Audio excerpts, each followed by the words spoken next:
Hello, everybody. Please subscribe, hit like, hit the notification bell.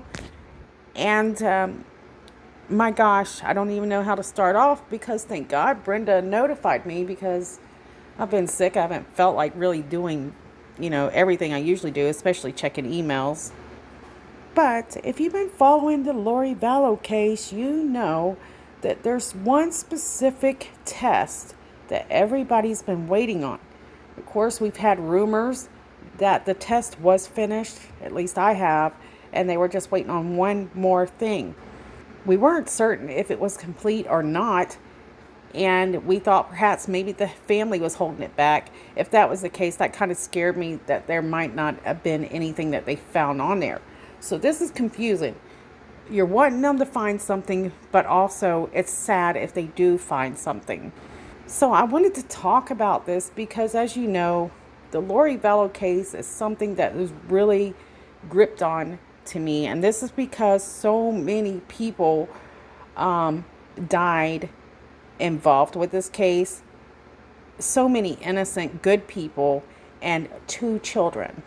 Thank God, Brenda. Thank you so much for sharing that. And I was just popping on and I seen that and I was like, whoa, lucky, because usually I've been missing a lot of notifications. So if you're not familiar with the Lori Vallow case, you definitely want to check in with that. But just a quick overview. So Tammy Daybell, she was a librarian. She's also a writer. She's a publisher. She is a mother. She is just a very good woman is what I hear. She is married.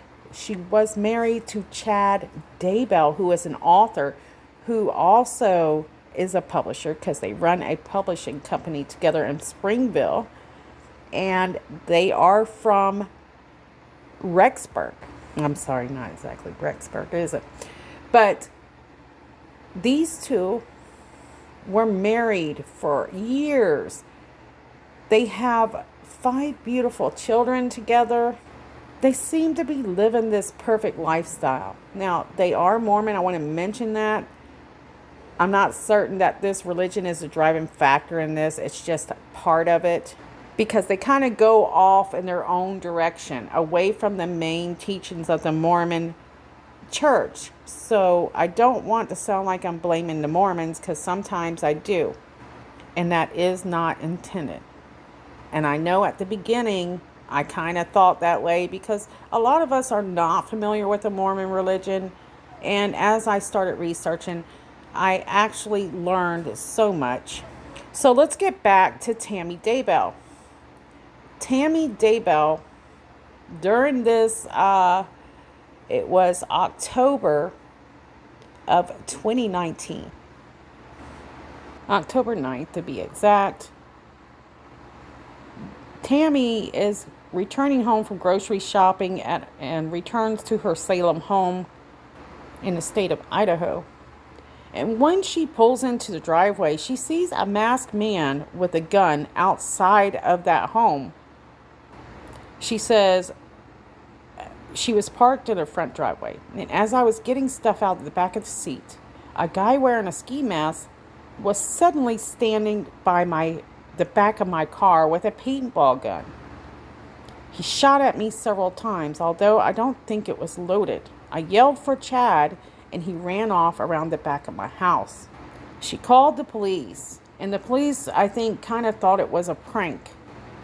Just a few days before, I can't remember exactly because I'm doing most of this off of my head, I believe it was like 9 or 10 days earlier, there was a shooting attempt on Brandon Boudreaux, which is also attached to Lori Vallow. He was married to Melanie Boudreaux, which is Lori's niece. Now, Tammy seemed to be fine after all this. She was a little shaken up, and later, it was a short time later, something strange happens, and it's a tragic ending, actually. October 18th, Tammy Daybell goes to bed because she's, according to Chad, we haven't heard this from Tammy, She was having a bit of a coughing spell. She wasn't feeling well. And on October 19th, 2019, Tammy's friends, family, they find out that she had passed away. Passed away at her home at 202 North 1900 East Rexburg in Salem, Idaho. The Fremont County Coroner, Brenda Dye, drives to the home as well and examines the body, but there's no autopsy performed. Dye writes on a death certificate that, that this is natural causes. And for some reason, she decided Tammy didn't need an autopsy. But guys, after everything started coming open about the children missing and all these deaths, like Charles Vallow being shot, etc., and so on, they ended up exhuming Tammy's remains on December 12th. On that day, they tried to keep it as quiet as possible, but it didn't work out for them. They were collecting, tissue samples and everything they needed in order to conduct a complete autopsy.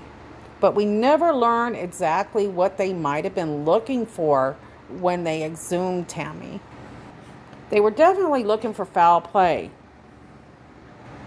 But it was pretty obvious that they weren't certain what they would be looking for. Is this going to be, chemical? Is this going to be physical? We don't know. And is this just the craziest coincidence ever? So maybe nothing happened. It was natural. But the majority of us out here that were following this story, and I come in late, I think, a few of you guys got me on this story. There were several people request that I covered it. And I remember I was covering some stories that were just killing me. And I was like, oh, this is going to be a hard one. And as I started researching this, the story was crazy. It just got crazier every second. The more you research, the crazier it got. There's never an ending point, and still isn't. We're still collecting new information all the time on this case. Okay, I'm switching environments. Apologize, guys. So a lot of us are very, very concerned when we do catch up with a story and you start looking up these things and you realize, say, oh my God, I can't believe this is happening. So it's been over a year. And we were working towards 2 years that we have been waiting on this autopsy of Tammy Daybell to come in. So what I want to do is actually kind of read over the East Idaho. I'm going to kind of glance over at the East Idaho News story, because Nate Eaton, Justin Lum, oh God, I'm sorry. I feel so bad. I keep forgetting the other guy's name that covers this story. They have really done a great job. They really good reporters, those guys. Actually, I'm going to go with a different source, but definitely check out East Idaho News. So in this article, the Fremont County, Idaho Sheriff's Office said that they have the autopsy but will not be releasing results because they are being submitted as evidence on ongoing investigations. Notice I added an S to that one. And I think I forgot to mention to you guys, but they say here that Tammy Daybell, her body was exhumed from Springfield, Utah Cemetery. And that was, of course, on December 12th of 2019. I am not an attorney, so I'm trying to figure out, what does this exactly mean? I have common sense. Common sense says if they have submitted it as evidence, it definitely, if it's gone to the prosecutor, most likely they might have found something. And it's going to be incredibly interesting and hard to wait, because we've waited so long. Because a lot of us, you grow to care about these people involved. That's going to be hard. But it takes a little pressure off for those of us that are hoping and rooting for this justice for so many people to see this happen, rather quickly. It seems like forever, but in reality, it's actually going pretty smoothly compared to a lot of other cases during the COVID. And so we have questions, a lot of questions. So let's say if they did find something on there and it's suspicious of, of how she passed away, we have to wonder, how is that going to affect this case. We know right now that both Chad and Lori are behind bars for lesser charges. They could serve as little as a few years. And that hardly seems like justice considering the multitude of deaths involved with this case. You have to wonder if there is something that they found and it points to foul play. Well, they're going to go to Chad on this one, most likely. How is that going to affect whether or not Chad's going to talk or Lori? A lot of people were hoping that one of them would bark, but so far, nothing. And what's really interesting is we know there are kids involved with Tammy and Chad. And we have heard that the kids have been very supportive of Chad, at least at the beginning. I don't know about now because it has been quite quiet. But you have to remember, I mean, these kids had no clue that their dad was capable of being so manipulative, right? Okay, so, but they're learning and it's taken time. I'm sure they're starting to process it. So his daughter, Emma, who is a teacher, we heard that she was kind of being rude with media and people felt like she was just defending her father's outrageous accusations, I have to say, at the time, because he's just a suspect. He's being trialed. There's nothing proven right now.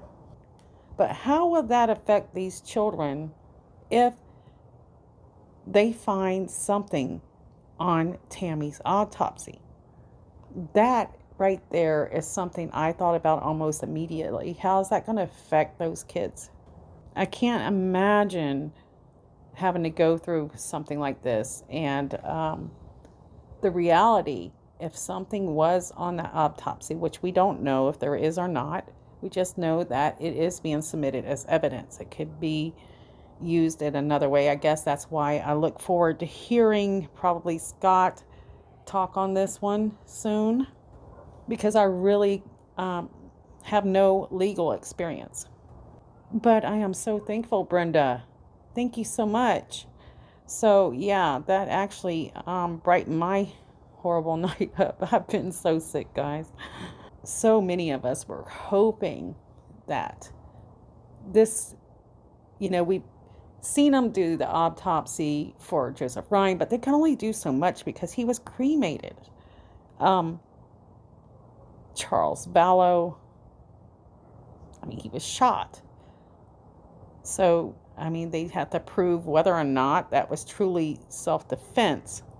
Lori's brother, Alex Cox, which I'll be covering soon, more details of how he interacted with the victims, the people he attacks. I have a little bit on that, but I want to save that for the series I'm doing.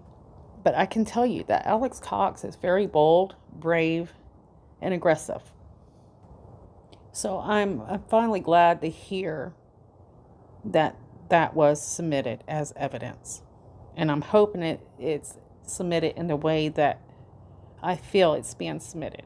Now, we were told that it has been back, and then they were just waiting on one thing. I don't know if that's still, maybe it was back and they were just waiting on one test now that I think about it.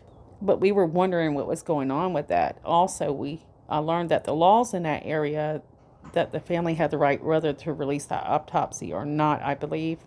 But definitely, this will probably go down as one of the most craziest cases ever. And a lot of the cases that I have researched, and I haven't researched all of them, has been attached, sadly, to Mormon, not attacking Mormons at all. And I mean in like the crazy story, the stories attached to it. And, they do have good people. They have good churches. And just imagine they have to keep dealing with this over and over. I actually, when I was doing my research for the series, and I'll go ahead and let this out, there is a scholar that was actually doing research on the Mormon religion. And she said that every day there's a new group that's popping off of there that's taking it to the extreme. Every day, guys, there's a new group. So that is quite interesting. It was for me anyways. She said the way that religion is laid out, it just makes it easy for them to do so, because it's a little more lenient with its rules and laws, for lack of better terminology, guys. Anyways, I just wanted to pop on here, share with you guys, and I'm definitely going to be reading these comments. I don't know tonight, I hope so, and throughout as the comments come in on this one, because I really like to know how people feel about this case, because so many of us are we really do hope for the best for the victims involved with this case. So I'm gonna go ahead and shut this down now. I hope y'all go bother Scott and tell him to give us some input on this evidence being submitted in. Love you guys, and I'll see you guys soon.